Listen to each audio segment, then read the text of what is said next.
Kasama ho natin ang tagapagsalita ng Bureau of Fire Protection, si Fire Superintendent Anthony Arroyo. Kaugnay pa rin po sa ilang mga usapin. Medyo sensitibong usapin po ito. Magandang araw ho and welcome sa Bombo Radio Philippines. Superintendent Arroyo, sir, si Bombo Genesis at Bombo J po ito. Welcome sa Bombo Radio Philippines sa Bombo Network News. Colonel. Ligtas na umaga rin po, Bombo Thank, Radio Genesis at Bombo Radio Jai. Thank you so much for joining us, Colonel. I understand na medyo sensitive po itong ating topic, but may we have an overview doon po sa lately may isang female officer ng Bureau of Fire Protection na na-entrap I believe dahil sa pagsolicit daw ng hanggang sa 300,000 pesos na mula ho yan sa aplikante para ho sa guaranteed slot. Tama ho ba, Colonel? Tama po, ito ay nangyari sa Region 3, no? At ang involved na kawani ng BFP ay mula naman sa isang district na assigned sa BFP NCR.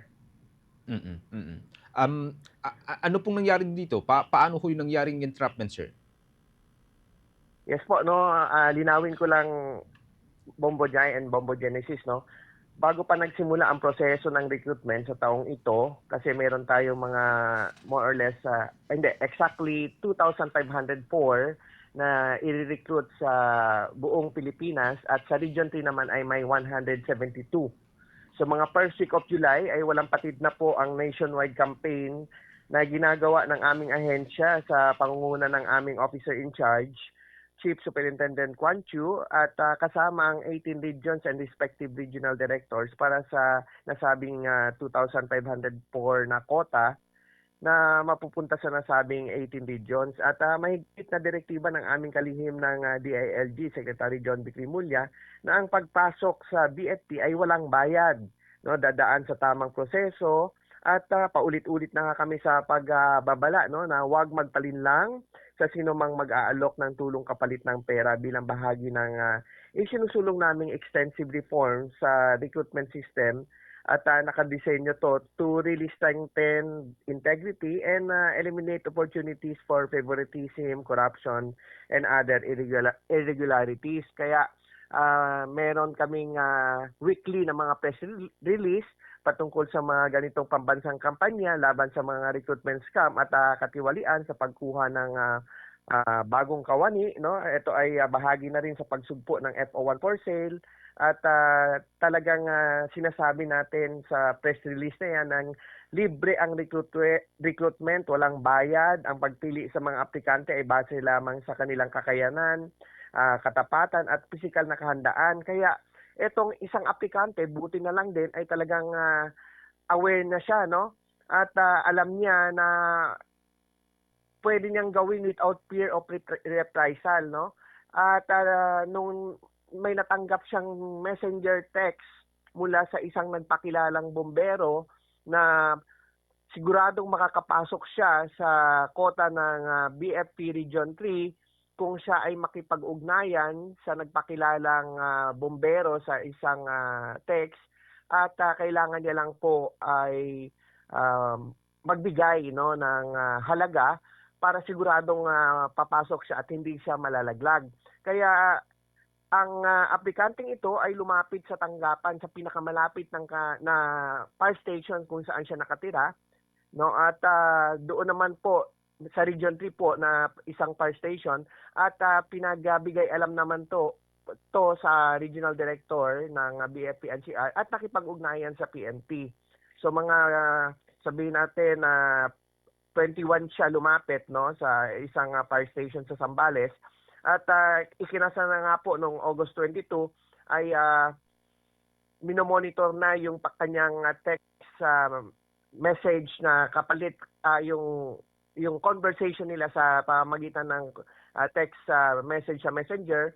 At ikinasa na noong August 24 ay magkaroon na ng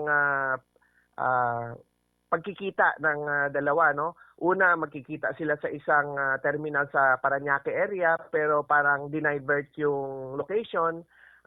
Nag-proceed sila sa isa na namang bus station naman sa area ng Pasay.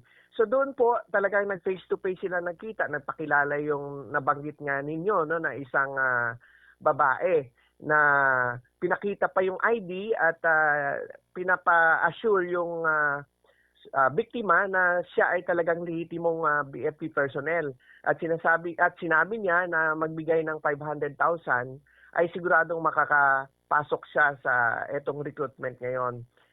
Pero batid sa kanyang kaalaman na minomonitor na nga ng ating operatiba at sinabi ng aplikante na hindi kaya yung 500, initially ay 300 lang ang kaya at pwede na to ibigay no sa bandang gabi.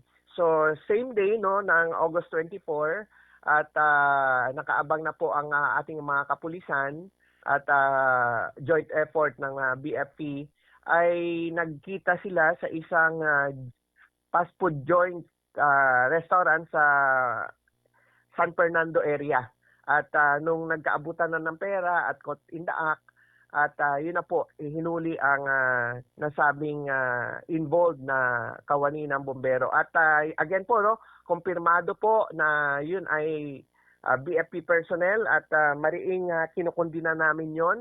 Siya ay immediately na-relieve no, sa kanyang posisyon at na-assign sa Personnel Holding and Accounting Unit ng BFP NCR at while on custody siya, automatically on leave siya at ang admin case naman ay isinulong na-endorse na sa BFP NCR para magsimula na ang paglilitis ng hearing officer namin sa endorse na sa legal service kasi yung mga ganitong mga halintulad no tulad nung nangyari sa Region 1 naman na may na-entrap din doon last August 5 no for the information of everybody ang involved doon ay isang kawani rin ng BFP ay mayroon na po siyang dismissal order so kami po ay talagang seryoso sa pakikipaglaban sa anumang katiwalian at buti na lang no ay malakas ang loob na ngayon talaga ng mga aplikante at kami ay patuloy na nananawagan at nakikiusap sa mga maaring nabiktima rin o maging biktima sa mga ganitong maling gawain at idulog agad sa aming tanggapan at tulungan kaming talagang linisin ang aming hanay. Kaya muli po ang paalala, walang bayad ang pagpasok sa BFP at dadaan yan sa tamang proseso at wag mapagdinlang no, sa sinumang nag-aalok ng tulong kapalit ng pera. Oo. Colonel, anong ranggo ho nito, itong babae? Ang babae na involved ngayon ay may ranggong Senior Fire Officer 1 at So matagal na siyam pala na siya. taon na sa serbisyo. Opo. Bomo Jai, with your follow-up kay Superintendent. Sir, ngayon lang 'to ulit umusbong 'no, itong usapin. Sa past years, gaano kalala itong problema ng BFP about guaranteed recruitment slot? And paano naman sa ngayon, may mga safeguards na ba in place para hindi ito naging recurring problem, sir?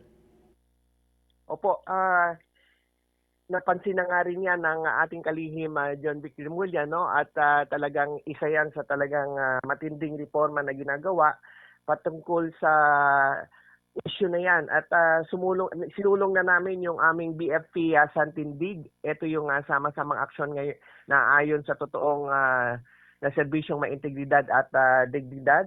No, ito po yung paulit-ulit na paalala natin na huwag maging biktima, walang bayad ang pagpasok sa BFP, no, at ang pag-apply sa BFP ay libre at ang bawat aplikante ay may patas na pagkakataon, walang palakasan at walang bayaran.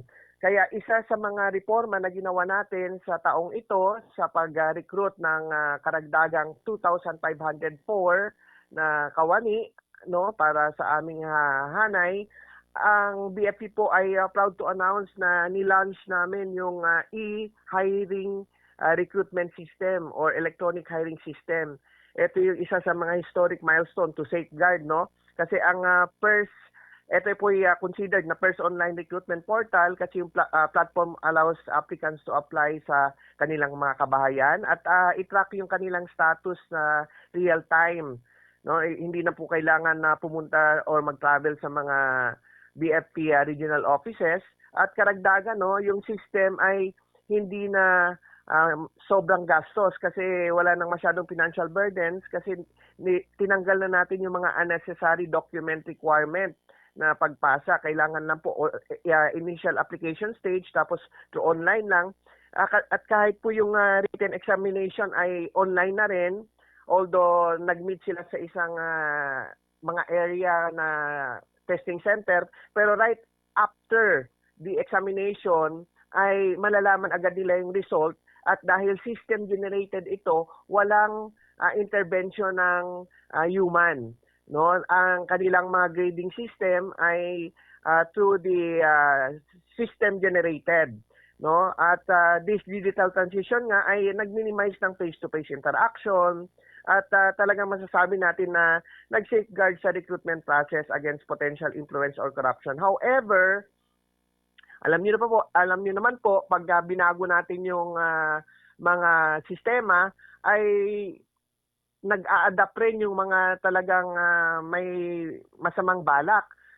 On the last stage kasi, dahil may mga stages tayo sa ating recruitment, kasama na dyan yung halimbawa written exam, tapos mag-proceed doon sa mga physical agility test, tapos yung complete background investigation, at papasok na po yung mga psychological assessment, drug test, medical, physical, and dental evaluation at interview.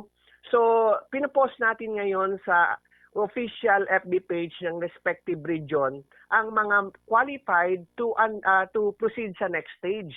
So, dito po na kita yung opportunity ng gustong mag-scam, no, sa kanyang scheme.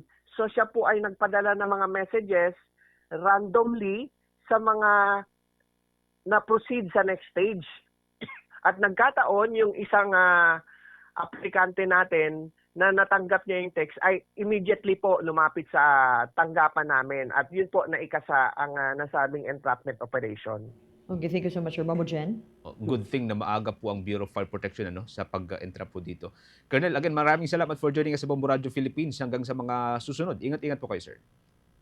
Yes, maraming salamat rin po sa pagkakataon. At muli po, kami po ay talagang nananawagan. No? The BFP does not condone or tolerate any form of corrupt practices and remain committed sa aming fair and transparent recruitment process. At i-report po sa amin ang any information about illegal activities and impropriety related sa mga BFP recruitment process na to. Kasi baka September 1 ay manunumpa na po o taking na ang ating mga bagong recruit na 2,500 for across the nation. Okay. Thank you so much again, Colonel. Maraming salamat po. Ang tagapagsalita ng Bureau of Fire Protection, si Fire Superintendent Anthony Arroyo.